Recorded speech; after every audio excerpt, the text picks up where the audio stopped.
Hello lads, ladettes, and lassies, welcome back to a brand new Kill the Kill. As you can see, I am a slave to the clothing. I cannot take it off because of YouTube's monetization. Eventually, maybe one day, I'll get monetized on YouTube. But, in hopes of that happening, this clothing, it's stuck to me, and I will be drained. Like a mosquito drains its victim.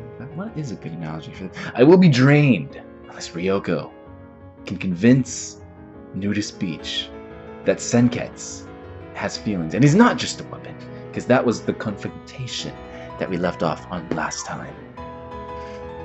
This show is just wild, to be honest. I make my semi-predictions based off of what I see in the episode, but I'm mostly never correct, because how am I supposed to predict that clothing is just some space parasite that came down hundreds of thousands of years ago that gave apes intelligence and helped them evolve into humans, and now are just biding their time in order to turn the entire world into one big meat pallet? The creativity behind this is astounding, and I'm ready to see where this next chapter takes us. Satsuki's mom is heading off to Honnouji Academy. I am so sorry.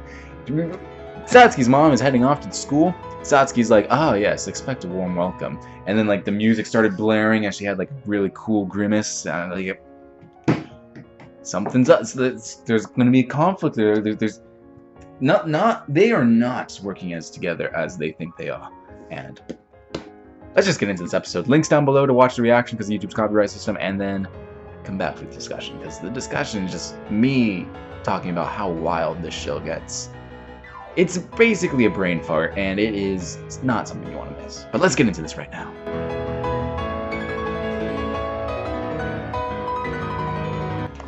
Well, I said it. I'm so glad I said it. Like, all those weird looks Satsuki's been saying, like they're having, just like, even her phrase, like, I will not bow down to clothing, I won't let it control me.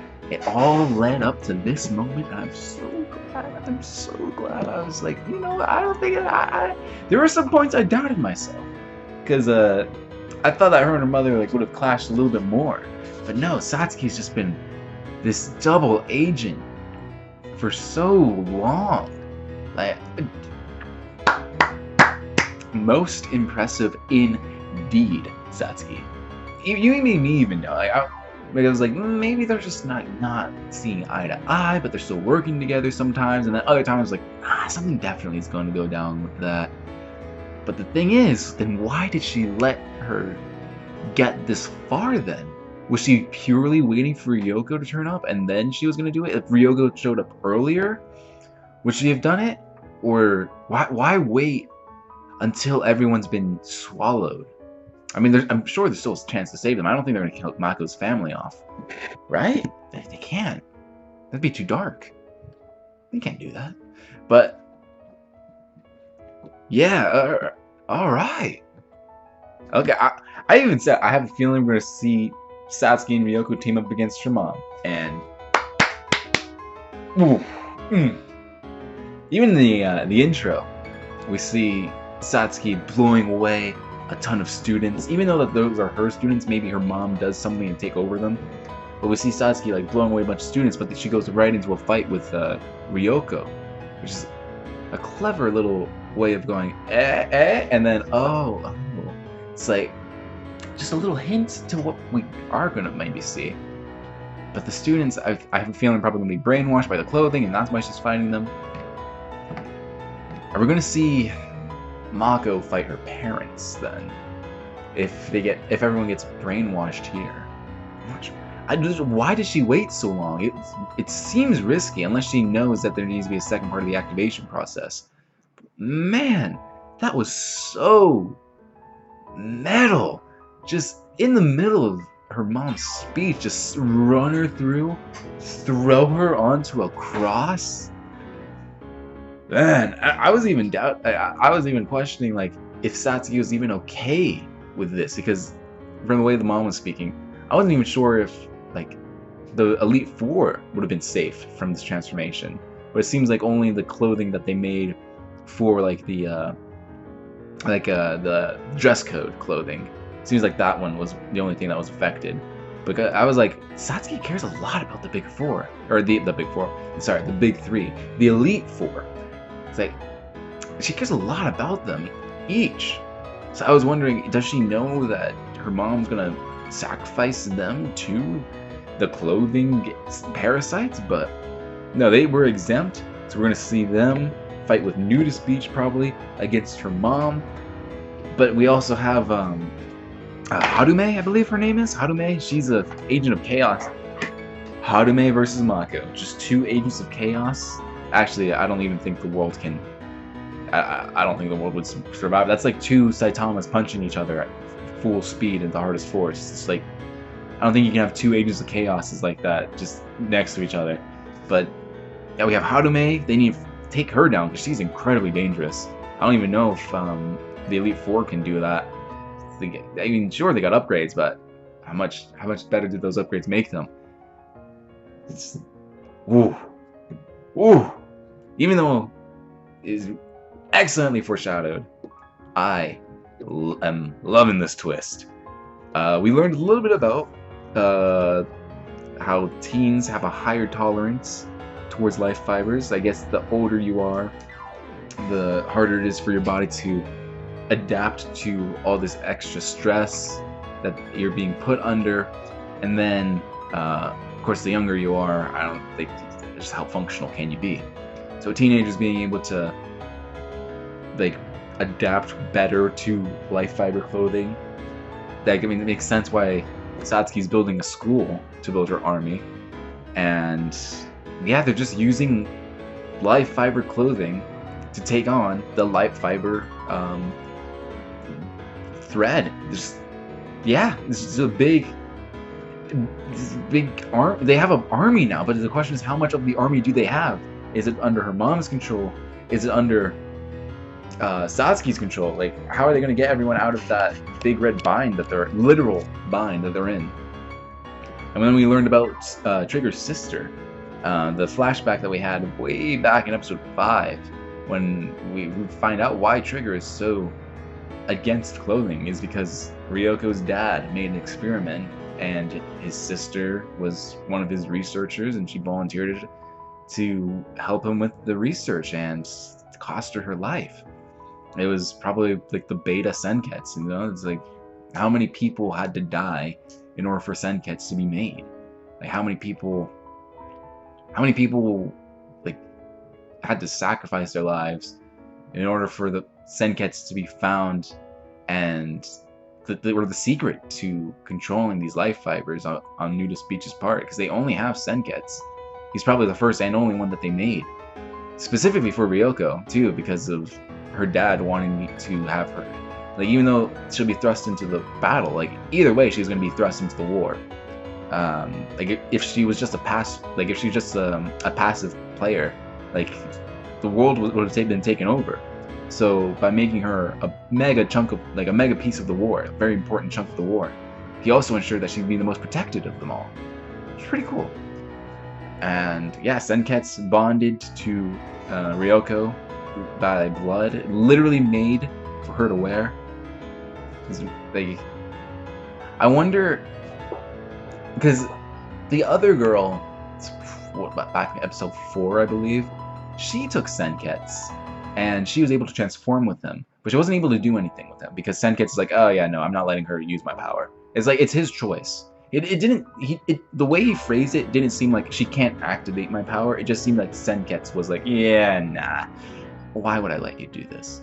So I'm curious if, I don't think it would happen, but if like Ryuko got into a bind, she can't get to Senketsu. If Mako put on Senketsu and she transformed, would Senketsu allow her to use his power? Or would the power be blocked off because it's made for Ryuko's like blood and stuff? It's an interesting concept. I don't think we'd ever see it. It makes the most sense to keep Mako out of the battle. I mean, I was kind of joking around saying like she's an Agents of Chaos, so she's very important to have on the battlefield, but like she can't do much without her Goku uniform. She's literally, it'd be like a person trying to fight a bear. Like, sure, you might be able to do a little bit of damage. You might even survive, but it's not likely. So yeah, it sucks that Mako can't be in the battle. Like, she can't really help on the physical side, but I'm sure she'll be able to help on the supportive side, the power of friendship side. And man, such an anime thing. They get run through in the middle of the chest by a sword and thrown onto a cross, and still be able to speak. Like, man, I would say if this was like a normal show, like Makai, Anthony, and I, we're going through the Bad Batch right now, and though they hardly kill, when there's a headshot, you're like, oh yeah, or if there's a chest shot, like, okay, yeah, they're dead, right? Like, the anime is like, I'm not even gonna say, like, I don't even think she's gonna die at this point. Like, come on, Satsuki's just went from the villain to the anti-hero, so we need to have a big villain to fight. So she can't, like, her mom can't be dead. So like, that's the fact that she's got this mega gaping hole in her chest. It's like, yeah, no, she'll be fine. She'll walk it off. Easy dub. Like, barely a scratch. Oh man, only in anime can a big gaping hole in your chest caused by like a stalagmite both kill you and not kill you. Ah. Alright. Honestly, I don't really know what else happened in this episode. Oh god, I love Mako's family. I almost forgot about this. Mako's family. God, I love them. Just there are two things I need to know. There are two questions I have to ask.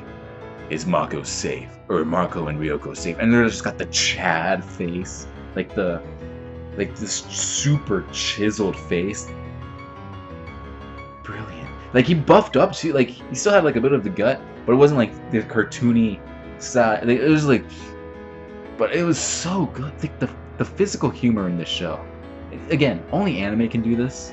It's so good. I just love, like, yeah, don't mess with them. Like, Mako's family, they may be goofs. Don't mess with them, though. Because her dad, I think I forgot to talk about this. Her dad sells people's blood. He drains their blood and sells it.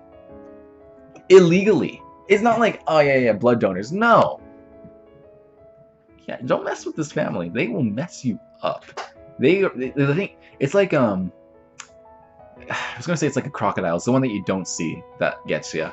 But this family, it's like, it's the ones that you don't suspect that will get you. And this family, they are the most unsuspecting family, which makes them the most dangerous one. So that's the reason why they made sure to get them tied up. They didn't want to mess with them, but they didn't get the brother because he literally he sold his suit to make some money and then painted a suit onto himself. What a genius. Nobody even noticed until, like, the mom noticed. But, like, getting in there, nobody noticed. They could have all made some easy money. Even the dog was wearing a suit. The dog. Why? Why the dog?